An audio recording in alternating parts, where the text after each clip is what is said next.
Bonjour et bienvenue dans cette météo du Bitcoin. Je vous écris, enfin je vous parle depuis l'espace, comme vous pouvez le constater. La Lune plus exactement. Et d'ailleurs si vous voulez rejoindre la communauté sur la Lune, sur le Discord, n'hésitez pas à nous rejoindre. C'est ici qu'on discute ensemble et c'est ici qu'on fait des progrès. L'accès est gratuit et on est très nombreux, déjà 3200, ce qui est plutôt pas mal. Donc le meilleur espace de commentaires que j'ai trouvé, c'est Discord, on oublie YouTube. Et c'est pour ça que vous avez juste le lien vers le Discord dans l'espace de commentaires. Donc je vous attends avec impatience et les autres gens aussi. Voilà. Et vous remarquerez qu'on a un espace VIP et là c'est tout autre chose. Toujours est-il que, en dehors de ce message promotionnel, nous allons commencer la météo du Bitcoin. Nous sommes sur Coinbase, qui est un site de référence pour trade le Bitcoin. Pas forcément le plus avantageux au niveau des commissions, mais en tout cas le graphique est propre. C'est pour ça que je vais l'utiliser. Tiens, c'est bizarre, j'ai pas mon bien institutionnel. J'aime bien l'avoir. Hop. Avec non pas les backgrounds, mais les EMA. Ok, je vais virer EMA 13. Alors, on commence toujours par la vision d'ensemble. Ça, c'est plutôt pour les investisseurs. Pour les investisseurs, si vous connaissez un petit peu, et vous, membres du brief, membres du groupe privé, ce qu'on achète, nous, et ce qu'on cherche à acheter, c'est des weekly W. Si vous savez ça, vous êtes bien. Des W en weekly. Une barre égale une semaine. On a ici un signal fort et puissant. Et c'est quelque chose qui va fonctionner sur tous les marchés, tous les assets. Si vous voyez ça en weekly, ou si votre banquier vous fait acheter un truc qui fait un weekly M comme ça, envoyez-le se faire foutre. Parce que globalement, les gros signaux d'achat puissants de reversal, ce sont des weekly W. Donc c'est ce qui nous intéressait d'acheter. Bien sûr, on est tard dans la fête et il est même vraiment trop tard pour envisager rentrer en tant qu'investisseur. D'accord? Ça ne veut pas dire que ce truc-là peut pas monter à l'infini. Malheureusement, pour pouvoir envisager une autre entrée d'investissement, en tout cas au niveau long terme, on a besoin de pouvoir protéger notre entrée. Protéger notre entrée en se disant oui, si on va en dessous telle ou telle zone, on a tort. Mais pour cela, on n'a malheureusement aucun support qui nous pourrait dire que la tendance va s'inverser. Pour l'instant, vous voyez, la tendance est haussière et on veut aller dans le sens de la tendance. C'est pour ça que ce marché va continuer probablement à monter et que probablement les chutes sont des opportunités d'achat, mais pas d'investissement. Au niveau investissement, il y a peut-être mieux à acheter et on va chercher des weekly W. Weekly W qu'on a vu ici en 2015. Voilà. Un W dans un W, c'est hyper merveilleux et c'est parti mon kiki. Deuxième possibilité d'investissement, et là donc petite dédicace à Cédric Froment, c'est son gagne-pain, c'est son setup de base. C'est qu'après une large base et un weekly W globalement, un mouvement comme ça, on se fait une zone de consolidation, breakout, et comme il le dit, accident positif de richesse. Alors je n'ai pas pris sa formation, mais ce qu'il dit me parle. C'est quelque chose que je trade en quotidien, triangle ascendant, long terme. Effectivement, on voit les gens qui sont intéressés, le prix refuse de descendre. Et là, on a une information qui nous dit, ok, à partir du moment où on rentre ici, on est aussi dans une fenêtre d'investissement. Et vu que c'est le premier push après, enfin c'est la seconde vague, disons, donc une des plus intéressantes, accident positif de richesse, il peut se passer des choses. Donc là, je fais référence à lui parce que son trading me parle et que je le rejoins. Alors même si je trouve dangereux, c'est pas évident d'être trader en ligne et de faire des pronostics en ligne. Le Bitcoin, il peut faire comme ça et partir. Donc là, par exemple, quand il va dire à tout le monde, faites attention, on va se faire saigner et ce qu'on veut voir, c'est ça pour rentrer en investissement, il a raison. Mais la réalité, c'est que ça va probablement pas nous faire la joie et de nous faire une belle structure comme ça. On n'aura peut-être pas l'opportunité d'avoir une belle structure comme ça. Donc il faut le savoir. Et dans ce cas-là, votre opportunité d'investissement est probablement ratée sur le Bitcoin. Il y a d'autres coins qui vous feront ça. Donc là, je m'adresse aux investisseurs. Ce qu'on voudrait voir, c'est quelque chose pour vous protéger. Pourquoi pour vous protéger? Parce que ce marché est haussier et actuellement, il est haussier tant qu'on n'a pas défoncé ce support ici. Là. C'est-à-dire que si le marché venait à perdre actuellement, je dirais 65% ou 70% du prix actuel, je descends plus réalistement, on pourrait perdre 70% du prix du Bitcoin, de la valeur, et être encore dans un marché haussier. Qu'est-ce qu'un marché haussier, me direz-vous? C'est un marché qui fait des plus hauts creux, plus hauts sommets. Clic, clac, clic, clac. Et nous, en tant qu'investisseurs, ce qu'on veut, c'est avoir le maximum de Bitcoin pour nous sous-sous. Et le problème, c'est qu'aujourd'hui, si vous rentrez ici en tant qu'investisseur et que vous visez le long terme, malheureusement, vous devez risquer jusqu'ici. On n'a pas de structure pour protéger notre investissement. Alors, du coup, je viens à la rescousse de Cyril Froment qui risque, avec le prix qui risque de monter un petit peu comme ça. Je fais référence à sa vidéo de samedi. Si jamais on a un triangle ascendant comme ça à long terme, c'est la meilleure option qu'on puisse avoir pour envisager péter éventuellement la TH ici. Ceux qui sont dans mon groupe, vous le saurez, si on avait en weekly 3 lots comme ça pour protéger notre trade, on pourrait envisager un mouvement AB égale CD, mouvement harmonique classique que nous on trade en quotidienne, c'est nos setups, et ça marche sur toutes les time frames. Hop, tiens, je vais cacher ton visage. Hop, et je vais cacher aussi ton... J'ai pas vu que vous étiez là. Avec un mouvement directement ATH, qui ferait complètement sens. Ça ne veut pas dire que ça va arriver, mais ce qu'il y a, c'est que si ça arrive, ça vous permettrait, au lieu d'avoir à risquer jusqu'ici, de risquer simplement jusqu'ici et dire ok, on est passé en dessous, c'est fini, fin de l'histoire, on repasse en baissier et vous avez amorti la casse. C'est tout ce qu'on veut, hein. Ce qu'on veut, c'est sécuriser nos investissements. Donc ça fait sens que des traders classiques veuillent voir des belles structures et tout. Après, on est dans le Bitcoin. Je peux vous dire qu'ici, on aurait pu l'attendre, la structure classique, hein. Et voilà. Donc ça dépend quel type de trader vous êtes. Malheureusement, en termes d'investissement, ça fait un peu mal de vous dire, même si ce truc-là monte à 200 000, si vous offre pas de structure, vous êtes juste, on est juste au-dessus du vide, quoi. Il n'y a rien qui protège forcément. Après, si vous êtes le genre couillu et que vous vous fichez de l'analyse technique, que vous faites que l'analyse fondamentale, vous dites ok, Bitcoin 2025, 50 000 ou 500 000, je ne sais pas quels sont vos pronostics, j'achète. Et whatever the fuck, j'en ai rien à foutre, ce machin-là, il vient à 1000, j'ai perdu 90% de mon investissement, mais j'y crois, tout est possible, tout est réalisable, le jeu de la vie, ah, pam, mais je me réveille dans 5 ans, c'est 500 000. Mais ça, dans ce cas-là, ce n'est pas du trading, ça peut être de l'investissement, je dirais, un petit peu inconscient. On essaye d'être en position de force, d'où l'intérêt d'avoir une structure. D'accord? Donc en weekly, pour l'instant, on est au-dessus des matrices. Et matrices qui fait support, on pourrait très bien venir dégueuler dans les 8500, hein, facilement. Vous voyez? EMA support. Ici, dernière résistance devenue support. Donc ça ferait complètement sens qu'on fasse poum poum. Et éventuellement qu'on ait dans les mois à venir quelque chose comme ça. Tout ça, pour l'instant, c'est de la science-fiction, hein. Je ne sais absolument pas ce que le prix va faire, mais on se prépare à toutes les éventualités. Et voilà. Pour l'instant, je parle weekly et je parle investissement et je dis tard dans la partie. Je dis tard dans la partie, même si ce truc-là a de l'upside potentiel. À l'arrivée d'une grosse résistance qui pourrait être possible, alors elle peut être avalée, hein, elle a très bien été avalée dans les 6000 sans aucune résistance, justement, en disant « Quoi, vous croyez vraiment que ça va résister ici? Je vous encule. » Bon, ça monte. Ça pourrait faire complètement la même ici, en disant parce qu'à partir du moment où on passe les 20 000, je vous dis, c'est la folie, hein. Donc ça pourrait faire sens que des gens achètent en masse à 20 000 en sachant qu'on ne les reverra plus en dessous de 20 000. Autre manière donc de faire, ça serait de dire « Ok, j'investis ici, ce qui est vraiment tard dans la partie, et dire je me donne une baisse de 10 ou 15% ou 20%. Et je ride ce truc. Cet asset est le plus performant, tout marché confondu.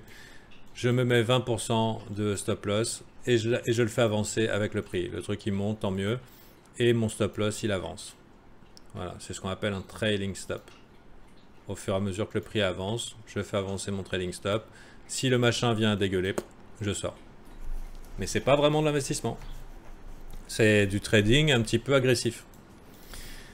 En tout cas, voilà. J'espère que les membres VIP comprennent mon approche ici. Je sais qu'il y a beaucoup de nouveaux. On va passer sur le daily. Pour l'instant, le daily, on a eu donc cette structure bearish qui était là. Bearish. ça fait sens qu'on ait fait un petit rebond là. Malheureusement, on approche un peu de la zone de rechargement des shorts. Je regarde le Bitcoin tous les jours, hein, à toutes les unités de temps, selon votre profil en fait. Zone de rechargement un petit peu plus haut, donc que ça s'arrête là, ça ferait... pour moi, ça fait pas trop sens. Hein. Pour moi, ceux qui essayent de short ce top là, ils vont un petit peu vite en besogne et je serais pas étonné qu'on vienne les bust ici juste pour les faire chier. Et là, on aurait vraiment une zone de résistance intéressante. Pour ceux qui voudraient short. Je déconseille de short un marché haussier. Hein. On essaye d'être dans le sens du trend, le sens de la tendance.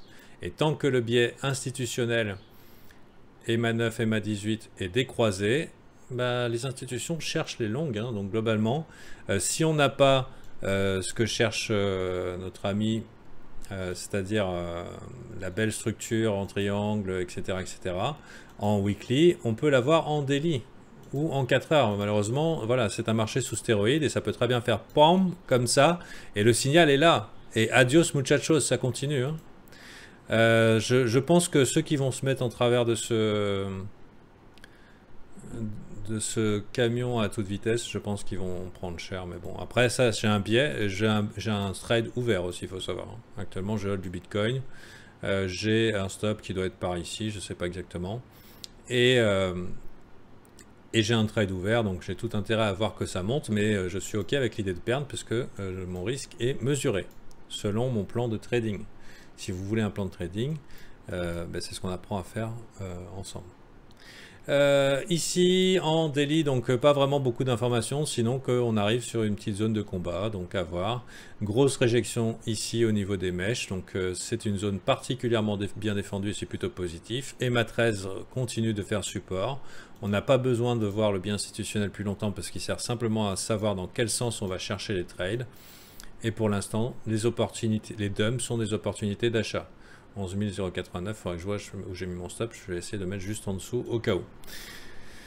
On voit que le POC est ici, hein, le point de contrôle sur le volume profile, ça fonctionne aussi comme un aimant, ne soyez pas étonnés si on venait revisiter la zone. Hein. Vous voyez ce M ici, potentiellement un M dans un M, pas encore confirmé, mais si jamais ça venait être le cas, ici on serait dans une zone d'intérêt puissante, puisque la grande bataille qui a eu lieu, hein, donc c'est la bataille de mai 2019, qui a été en faveur des bulls, devrait retrouver des gens motivés pour faire encore du fric à cet endroit. Parlons vulgairement, ceux qui ont long ici s'en sont mis plein les fouilles, d'accord?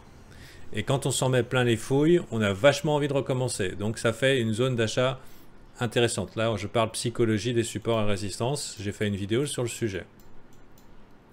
Donc alors que les bears qui ont vendu ici se sont fait défoncer, on peut supposer qu'ils n'ont peut-être pas envie de recommencer à vendre dans la zone. Psychologie. D'accord? Clac. Bon, pour l'instant, ça va nulle part. On est dans de la conso, hein, consolidation. Ça peut faire comme ça. Et ce qu'on veut voir, c'est la confirmation. Confirmation qui peut... On pourrait considérer qu'ici, c'est perdu pour les bears. Mais sinon, ici, plus exactement, si on considère les corps de chandelle. Pourquoi je peux considérer perdu pour les bears ici? Déjà parce qu'ils sont en sueur. C'est-à-dire qu'ils commencent à stresser grave quand on arrive dans la zone qu'ils ont défendue.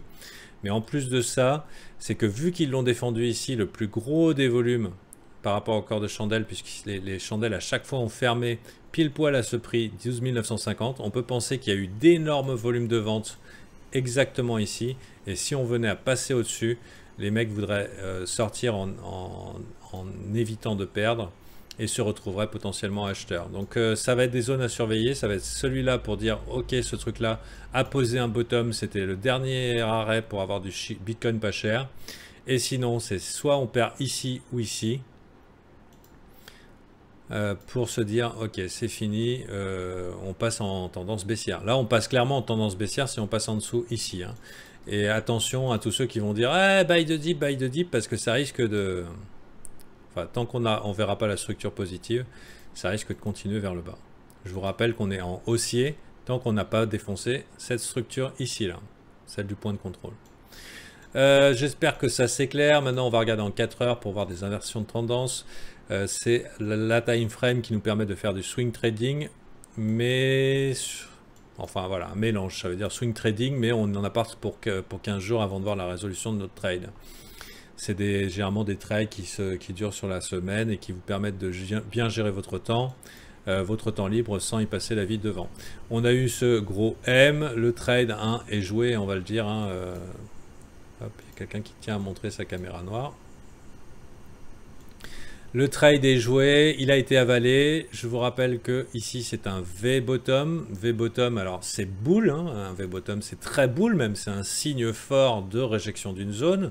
Le problème du V-bottom, c'est que c'est pas un W. Et nous, moi, enfin dans mon système, dans ma manière de penser, on préfère les W-bottom et on a tendance à penser qu'ils vont être appelés à être retestés. Donc ne soyez pas étonnés alors que tout le monde se dit « Ah, panique !»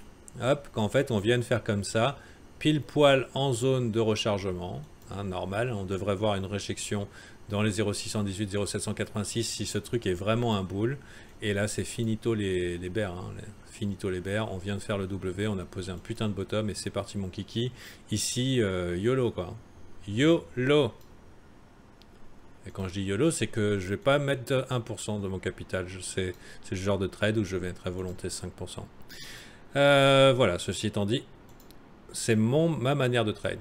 On voit aussi le trou dans le volume profile, ça ferait du sens qu'on vienne revisiter ici avec une clos. D'ailleurs, ça serait vraiment pas intéressant que ça revienne ici.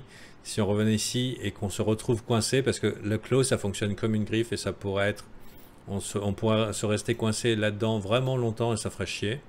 Donc, s'il vous plaît, Spoofy et compagnie et tous ceux qui manipulent ce marché, dépêchez-vous de nous passer de ce côté-là qu'on s'amuse. Et puis, c'est tout ce que j'ai à dire en 4 heures. Pas de signe de divergence particulière. On est toujours dans le cadre d'une divergence haussière qui a été confirmée. Pas de vraie structure, donc, enfin, structure comme j'aime, hein, c'est-à-dire double bottom. À partir du moment où la structure arrive, c'est la fiesta. Hein. La fiesta. En 1 heure, pour ceux qui vont prendre leur journée et qui cherchent un petit peu à faire du day trading, pour vous montrer un petit peu, parce que je suis day trader, la subtilité de ce qu'on fait est énorme en fait. Ici, hier, donc là on est dans le paradis des day traders. On avait eu des divergences bullish sur le MACD, hop, avec des plus hauts creux ici. Et des plus bas creux ici. D'un coup, on se met à faire une structure. Elle est particulièrement bien visible. Hein, vous voyez ce W. Breakout. On inverse et c'est parti, mon kiki. Donc, excellent. Ça avance, ça avance, ça avance. Et hier, un petit peu le PLS. D'un côté, ces divergences bear qui commencent à arriver. Alors que le prix est en train de monter, on est en train de faire des plus bas creux. Idem ici au niveau du RSI. Et what the fuck, qu'est-ce qui se passe?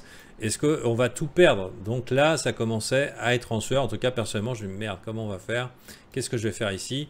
J'ai commencé à sécuriser une partie de mon capital, mais je n'avais pas le M que j'attendais.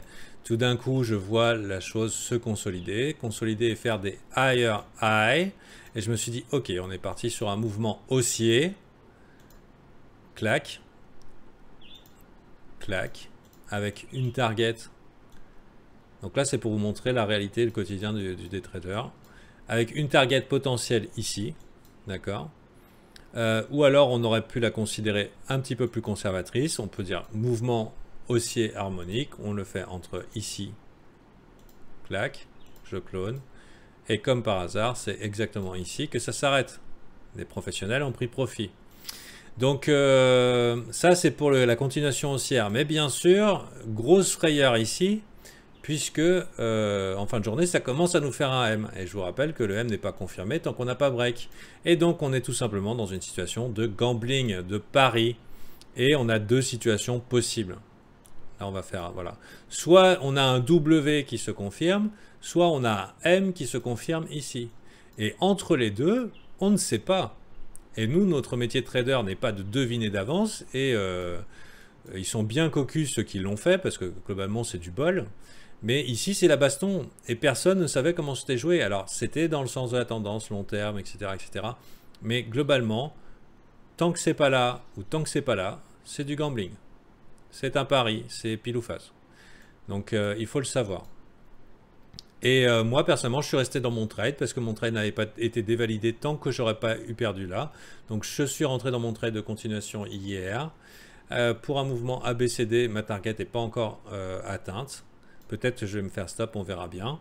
Mais toujours est-il que tant qu'on... Là, j'ai eu peur, mais je ne suis pas fait stop. Et pam, c'est parti. Et la suite, on le verra au prochain épisode. Ici, on voit un M, à voir comment ça continue, etc., etc., etc. Tout ça pour vous dire que le trading n'est pas de la prédiction. C'est de l'adaptation. Et c'est pour cela, et je ne le répéterai jamais assez, que tout le temps, je n'exclus aucune éventualité. C'est soit on part en sideways, soit on monte, et soit on descend. Et pourquoi je le précise à chaque fois? Parce que si on oublie ça, on ne fait que confirmer ses biais et on se rend en situation incapable de s'adapter. Et ceux qui ne s'adaptent pas meurent. C'est comme les dinosaures. Donc nous, on ne veut pas mourir. On veut gagner des sous. Hein. En tout cas, c'est notre boulot. Et si vous voulez gagner des sous, et que vous voulez apprendre à trade selon les références et avec les outils que j'utilise et comprendre comment je les utilise et comment je réfléchis et peut-être intégrer ça à votre trading, rejoignez-nous dans le groupe VIP via Patreon et maintenant un nouveau robot qu'on a mis avec paiement automatique en crypto pour me laisser le temps de m'occuper de vous et de me concentrer sur mon trading et ma vie de famille. Sur ce, merci et à demain pour un météo du Bitcoin. À très bientôt.